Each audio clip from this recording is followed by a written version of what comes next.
Bem-vindos a mais um Sacada de Ouro podcast. O foco desse canal é na saúde física, mental e espiritual. Se você ainda não me segue, é só clicar aqui no botão vermelho que tem muita informação legal para você levar para a sua vida da medicina integrativa.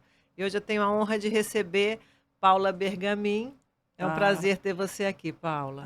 prazer é meu, ainda mais que eu sou super fã há muito tempo. Que bom. E agora tive esse contato com o teu podcast e acho que você está prestando um serviço super interessante para as mulheres, para saber sobre saúde, bem-estar. E quanto mais informação Melhor, a né? gente tiver, né, todas nós, maravilhoso isso, Que poder bom. distribuir aí. Uma lembrancinha, abre que eu vou botar água para você. Obrigada. Que fofo.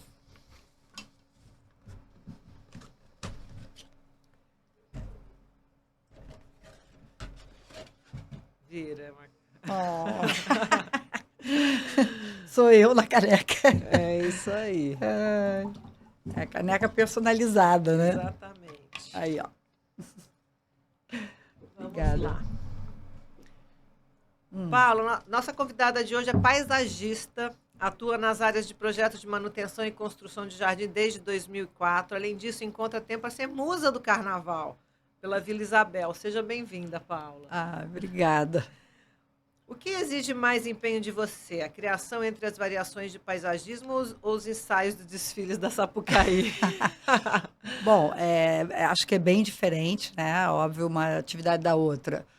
O paisagismo, para mim, não além da parte criativa, né? Eu tenho todo um conhecimento científico para fazer com que um jardim dê certo, não só em termos de harmonizar, né, com a arquitetura, com a paisagem, trazer aquele bem-estar para essa residência, ou para esse condomínio, ou para esse apartamento, que seja uma varanda. Então, exige muito mais, talvez, a parte intelectual, né? É um esforço, apesar de ter um trabalho de campo, de acompanhamento da execução do jardim e tal, fisicamente não exige o que O os físico. ensaios de escola de samba realmente fisicamente, ainda mais com a idade que eu tenho. É claro que eu preciso estar muito bem preparada para dar conta, né, de sambar 1 hora num asfalto, num calor intenso aqui do Rio de Janeiro, né? Forte. Então, assim, eu acho que uma coisa exige muito esse preparo físico e a outra você Preparo precisa mental. saber, né? E não, eu acho assim, eu encaro o paisagismo é uma coisa séria que infelizmente tem muita gente que tem um conhecimento muito pequeno e que pratica a profissão. Então, tem muita coisa ruim, né, em paisagismo. Muita. Infelizmente.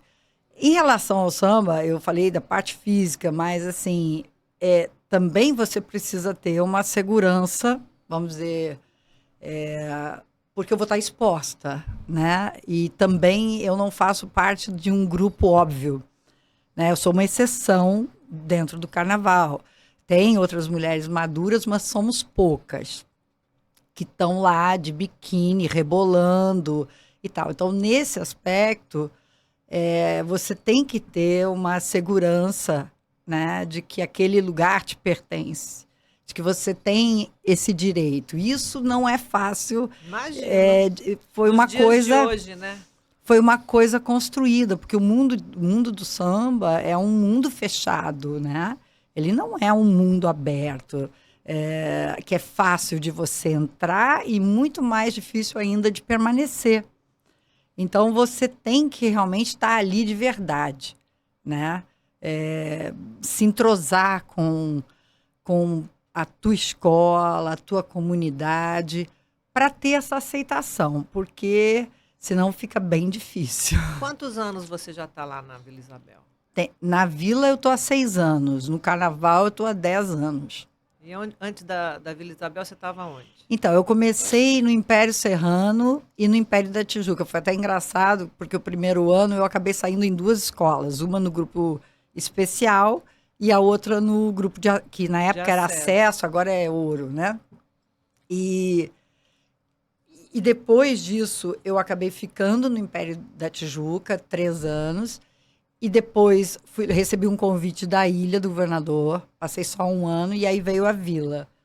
E na Vila, até então, eu frequentava os ensaios de rua, mas não frequentava assim a escola. Começou na Ilha, que eu comecei a entender o papel, esse papel aí de musa que eles falam, que eu acho assim que tem um exagero, né? Um destaque da escola. Então eu comecei a entender o que eu significava para a comunidade e para a escola em si, os componentes, né? A escola é direção, mas tem os componentes, tem todo aquele grupo que trabalha na escola, né? Aderecistas, costureiras e tal. Então, vamos comparar assim com um time de futebol, né? Os torcedores e tal. Eu comecei a entender de leve na ilha. Quando eu entrei na vila, realmente eu acho que eu entendi isso bem. E aí eu comecei a viver essa história com uma outra profundidade, né? E também com uma outra dedicação, quer dizer, muito maior ainda. Mas o prazer também veio dobrado, a mão de obra veio dobrada e o prazer também. Quando a gente faz uma coisa que gosta, né? Sai muito mais Exato, gostoso. eu acho assim, eu gosto e essa reciprocidade, né, de afeto, de você, sei lá, uma coisa simples, né, Fernanda? Tirar uma foto com uma mãe que traz a criança para você, porque a gente está lá toda enfeitada e tem essa representação. Além disso, a vila tem nos componentes muitas mulheres com mais de 50 anos. Que legal. Isso é uma característica que eu não posso falar das outras escolas, mas na vila isso é muito forte. Assim, pessoas que... eu ganhei esse ano um leque, assim, também com a minha foto, de um componente da vila, que ele me disse, eu não sei a idade dele, mas ele já é um senhor, né? E ele me disse que há 20 anos ele desfila na Vila Isabel. E ele me trouxe esse presente, eu chorei. Eu fiquei super emocionada, né? Porque uma coisa simples assim, mas tipo vai virando uma segunda família, né? Exatamente. Né? Que bom. Paula, você pode nos contar qual a área de atuação do paisagismo e como é que ele foi criado? Bom, o paisagismo ele tem assim origem muito na Inglaterra, né? Você tem uma mulher muito importante, Gertrude Jekyll, que é acreditado a ela os primeiros planos de paisagismo, né?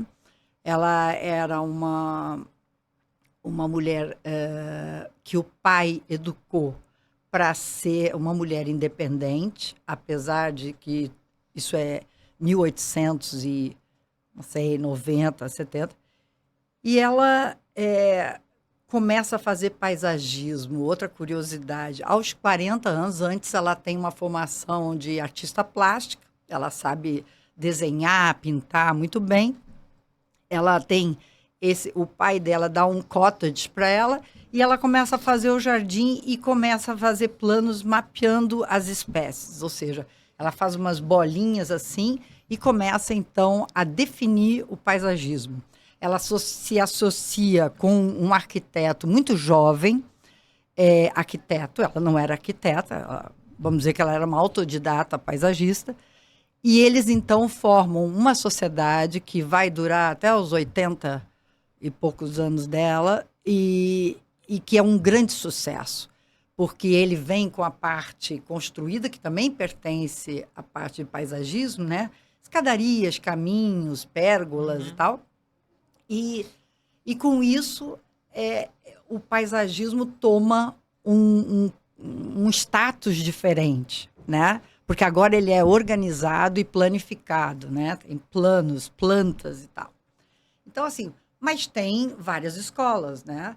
Você tem já paisagismo, tem na China, você tem no Japão, você tem Os Estados Unidos tem toda uma escola e nós temos no Brasil um gênio, né? Tivemos o Roberto Burle Marx, que tem uma escola muito também conhecida mundialmente. Ele teve exposição dos projetos dele no MoMA, né, em Nova York, na década de 80, acho que foi 80 e por aí. Eu não me lembro bem o ano, eu tive nessa exposição. Tive a honra de conhecê-lo. Na época eu não era paisagista, mas frequentei bastante lá o sítio e ele deixa, assim, um conhecimento aí que está todo registrado, né? Em projetos muito bem feitos e livros sobre tudo que ele produziu e da maneira com que ele fez, né? Porque o paisagismo ele é multidisciplinar. Então, o ideal é que você possa trabalhar junto com o biólogo, junto com o agrônomo. E nós somos, assim, temos um conhecimento geral. Mas, para cada questão, você precisa de outros profissionais, né? Dependendo da escala, claro. Perfeito. Dentre os vários projetos que o paisagismo realiza, você poderia citar 3 tipos que você mais realiza e no que eles se destinam? Bom, no meu caso, é mais residencial, né? Mas eu já fiz 2 condomínios, já fiz uma marina, mas assim, isso é uma coisa na minha carreira mais esporádica, né? Perfeito. Então, mais no nível de residência. Em várias regiões aqui, mesmo na Zona Sul e na Barra, vemos áreas naturais degradadas, né? O que poderíamos fazer para recuperarmos esse ambiente e retornar às suas pequenas riquezas ambientais? Então, o tipo de paisagismo que eu aprendi, né, com o Fernando Chassel, que inclusive, se eu não me engano, foi quem fez o projeto original aqui do Citado, Downtown, acredito que sim, essa área de compensação aqui atrás, né? Então, é muito importante você priorizar as plantas nativas, né? Então, não fazer um jardim pensando assim, eu vou colocar espécies que eu gosto.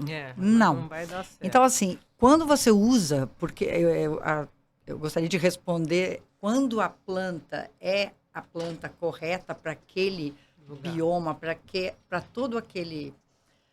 que você realmente levou tudo em consideração e priorizou as espécies nativas, esse é um jardim muito mais fadado ao sucesso. Perfeito. Mesmo que você não tenha uma super manutenção. Depois, evitar essas cópias, né? A gente vê um jardim lindo na Europa, com topiária, né? Inglaterra, França, né? São lindos. Mas é lindo naquele contexto.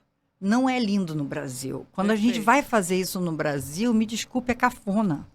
Realmente é cafona. Certeza. E a gente não tem formação de jardineiros para ficar fazendo topiárias e desenhinhos e quadradinhos e bolinhas. Então, assim, vamos... o que eu gosto de fazer é de tentar trazer alguma coisa, por exemplo, uma transição... entre Restinga, né, que é a Barra da Tijuca, por exemplo, e o começo da nossa Mata Atlântica, nossa, tem uma profusão de espécies maravilhosas, né, os filodendros, as helicônias, as orquídeas. Então, assim, usar isso, eu gosto de usar isso e acho que quando começarem a fazer mais parques, mais praças, mais jardins mesmo particulares, com essa visão, né, com essa mentalidade, vai ser mais fácil, porque jardim não é barato. Jardim é caro. Então, você tem que fazer para não perder. Perfeito. Né? De onde vem a sua paixão pelo carnaval? Quando começou? Então, eu acho que tanto o paisagismo como o carnaval tem a ver com a minha mãe. Porque minha mãe era uma, vamos dizer, uma jardinista, né? Alguém que fazia seu próprio jardim. Nós tínhamos uma casa de praia em Capão da Canoa e uma casa em Porto Alegre, e ela que cuidava do jardim, e eu assisti sempre isso, e ela colocava a gente para participar. Legal. Né? Em relação ao carnaval, ela também era aquela mãe que fazia fantasia para concorrer no clubinho, no, né, naqueles Você é de Porto Alegre? concursos. Eu sou de Porto É. Alegre, mas moro aqui há 42 anos, né? Então, e sabe qual esporte que eu pratiquei? Dos 11 até entrar na faculdade? Voleibol. Aí não cresci, desisti. Muito bom. Qual a preparação para se tornar uma musa? Acredita que uma dieta, muita malhação e horas de ansiosos deve ser sua cartilha? Qual a sua fórmula? Olha, Quanto tempo antes do carnaval? O carnaval é fevereiro. Quanto sim. tempo antes você começa a Não, se eu, preparar? eu Mas você acho. nunca deixa de ser para Exato. né? Eu acho assim, ó. A gente tem que estar em forma, né? Buscar essa vida saudável o ano todo. Isso. Mas o que acontece especificamente comigo a partir de novembro, quando começam os ensaios mais frequentes, dezembro, novembro, eu dou aquela apertada junto com o meu personal na musculação. Eu faço, eu começo a gente já conhece o samba, e aí a gente começa a pensar em como vai interpretar o samba, né? A letra, e também a se acostumar com o ritmo. E tentar fazer alguns pedaços que a gente tem uma. Que eu digo assim, eu não gosto de uma coisa muito marcada, porque você nunca sabe que hora que você vai estar andando, que hora você vai estar parada para executar Perfeito. uma coreografia. Mas conhecer muito bem o samba, pensar o que faz sentido. Você não vai, por exemplo, se fala, minha Vila Isabel é minha Vila Isabel. Agora, se está falando de um fato, às vezes até dentro do samba, uma coisa, uma preocupação, uma coisa séria, você não vai estar lá naquele Rindo. momento, né, fazendo um gesto que não condiz, né? Perfeito. Então, é isso. Eu aperto realmente tanto a dieta quanto o exercício e os treinos de samba também, né? Assim, sambar mais. Porque eu acho que se você quer correr bem, vá correr. Isso. Se você quer jogar vôlei, vá jogar vôlei. vôlei. E se você quer sambar bem, não adianta ficar só correndo, fazer pilates. Não, você vai fazer a tua musculação e vai sambar. Porque a respiração é outra, né? Você tem que sentir aquela segurança para não dar, para não travar, para não amarelar, para não ficar constrangida, né? Ali na hora, porque errar a gente erra, mas erra remenda. Normal, né? Porque tá já acostumada a fazer. Porque é humano, né? Erra porque é né? humano. Você já teve algum desfile que houve contratempos? Às vezes vemos na TV que nem tudo são como a escola planeja, né? Ah, muitos. Já tive vários. Mas assim, geralmente são desconfortos com a fantasia, né? Uma vez o meu era um costeiro duplo. Foi montado invertido, chovia torrencialmente. Meu Deus. Eu não enxerguei, eu não estava. Porque, como era muito grande o costeiro, foi levado em 2 pedaços. E na hora de colocar, né, tem uma espécie de quadrado assim atrás das costas, e tinha um aqui e outro aqui. Perfeito. Aí, na hora de colocar, inverteram. Eu fiquei com uma gola de ferro, que era eu era uma rainha não me lembro, uma rainha que tinha uma gola, assim, dura de ferro. E aquilo ficou batendo nas minhas costas. Bom, fez Acabou. um estrago gigante, e eu dançava e sentia aquele negócio. Fui até o final, mas aconteceu isso. Aí, vários outros episódios, assim, por sorte, que eu acho muito dramático, é quebrar a sandália, o salto na Sapucaí, né? Inclusive, a gente não vale notas, musas e rainhas, mas se você perder um pedaço da fantasia, Vale isso nota. é descontado. Então, no final, todo mundo tem que estar inteiro, né? Do começo ao final do desfile. Mas em ensaios, aconteceu muitas vezes. O asfalto, que é onde a gente ensaia na rua, né? No meu caso, ali na 28 de setembro, ele tem uma porosidade muito maior que o piso da Sapucaí. Uhum. Ele arranca o solado do sapato toda hora, e toda hora abre um jacaré, e você tem que sambar de pé descalço para continuar o ensaio. Isso aí é comum. Normal. Também a roupa, às vezes, dá um problema, né? Porque os nossos estilistas, assim, o que eu acho é que a base deles não é fazer a roupa para dança. É fazer a roupa, Estética. sim, para impressionar. E aí eu tiro muitas referências de dança de salão, porque quando aí eu amplio as imagens, aí eu vejo que a mulher tem uma alça de silicone aqui para segurar, tem uma outra tira aqui, porque aquela roupa não sai do lugar. Só vai a franja. O resto da roupa parece que está colada, mas tá mesmo. Entendi. E elas têm aqueles bodies assim. Tá melhorando, mas ainda as roupas de carnaval e dos ensaios ainda tem muita São coisa doloridas, né? para acertar ainda. Que bom. A EcoGarden é uma loja virtual e presencial. O que podemos encontrar em uma loja, mesmo que você possui em Angra dos Reis, né? Sim. Para quem possui apartamentos e não tem espaço para jardim.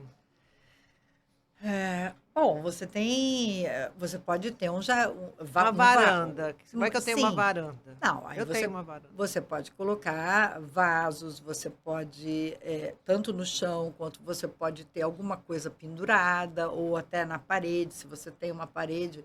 Hoje você tem esses jardins também Suspensos. verticais, né? Que ocupam muito pouco espaço. Então, nessas situações, eu gosto desse jardim. Em outras, eu não sou muito adepta, porque também é um jardim que tem uma manutenção bastante difícil, né?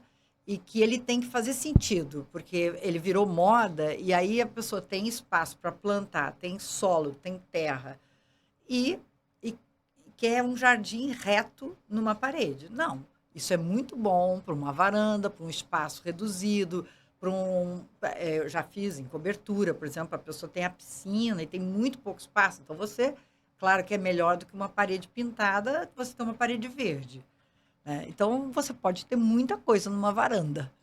Mas eu aconselho a ter plantas.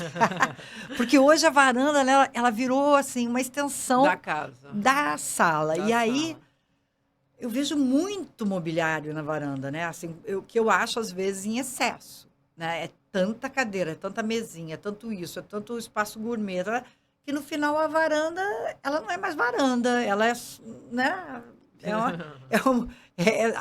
Fecha, ou seja, aquela função que ela tinha de ter ali um pouquinho de verde e tal, o pessoal não usa mais. Perfeito. Você possui um vasto catálogo de plantas, como Euphorbia láctea, clorofito e helicônia. Nunca ouvi falar. Quantos tipos vocês preservam e trabalham? E existe algumas que são vendidas para fins fitoterápicos?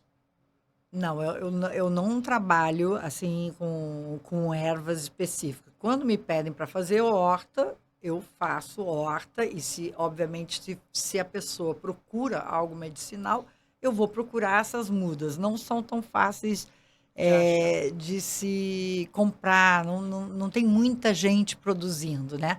Já temperos, assim, ervas mais conhecidas, sim. Sim. Ervas também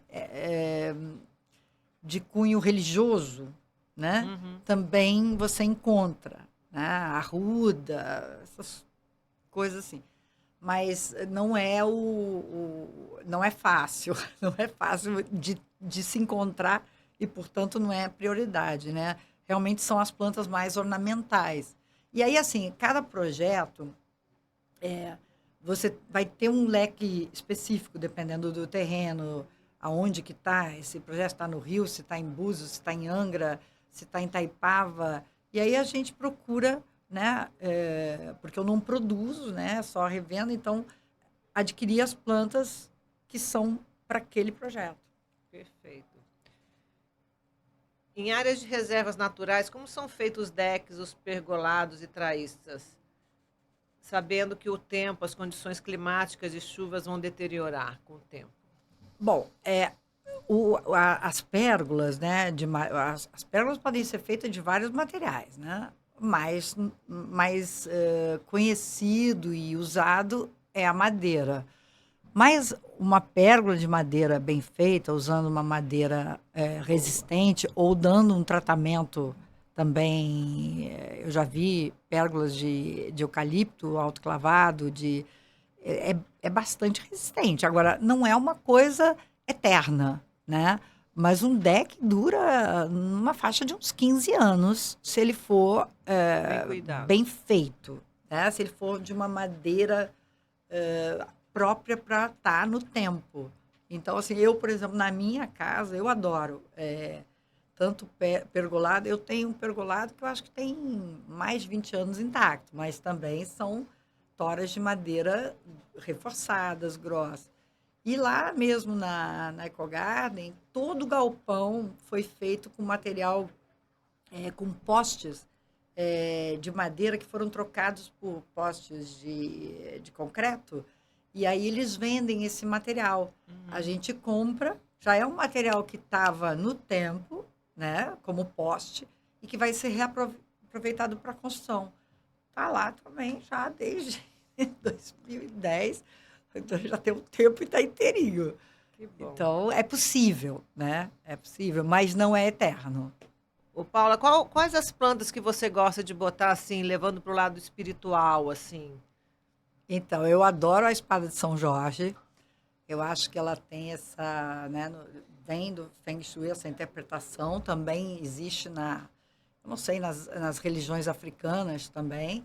Eu não sou uma grande entendida desse assunto, mas esse é um pedido que eu Usual. recebo muito. A pessoa, faz um vaso de proteção. Então, eu acho assim, que se a pessoa está com essa crença de que aquelas plantas podem Ser boas, ajudar, né? É. serem positivas no sentido de darem essa proteção, eu tenho o maior prazer de fazer. Então, acho que as pimentas são Muito tidas bem como feitas. tendo esse poder.